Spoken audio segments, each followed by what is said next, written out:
உங்களுக்கு ஏர்ஃபால் பிரச்சனை இருக்கா? ஆமா. மண்டை பூரா அடிச்சுக்கினே இருக்கா? ஆமா. வாரும்போது இந்த மாதிரி மாட்டிக்குதா? இப்படி சொரியும் பொழுது மைதா மாவு மாதிரி கொட்டுதா? மண்டை பூரா பேட்ச் பேட்சா இருக்கா? இதுக்கெல்லாம் ஒரு சொல்யூஷன், ஒரே சொல்யூஷன் நான் சொல்றேன். சொல்லட்டுமா?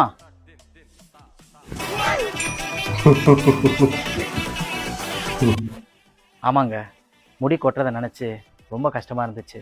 இப்படியே போச்சுன்னா சொட்டையாயிடும். அந்த சொட்டைக்கு பதிலாக இந்த மொட்டை எவ்வளோ மேலுன்னு போய் மொட்டையை அடிச்சுட்டு வந்துட்டேன். பார்க்குறவனுக்கு இது சொட்டையா இல்லை மொட்டையான்னு தெரியாது. கொஞ்ச நாள் அதுவே அப்படியே பழகிடும். அவ்வளோதான். இதுக்கு எதுக்கு ஃபீல் பண்ணிக்கிட்டு கஷ்டப்பட்டுட்டு? இதை உங்கள் சொட்டை ஃப்ரெண்டுக்கும் சொட்டையாக போகிற ஃப்ரெண்டுக்கும் மறக்காமல் டேக் பண்ணிவிடுங்க.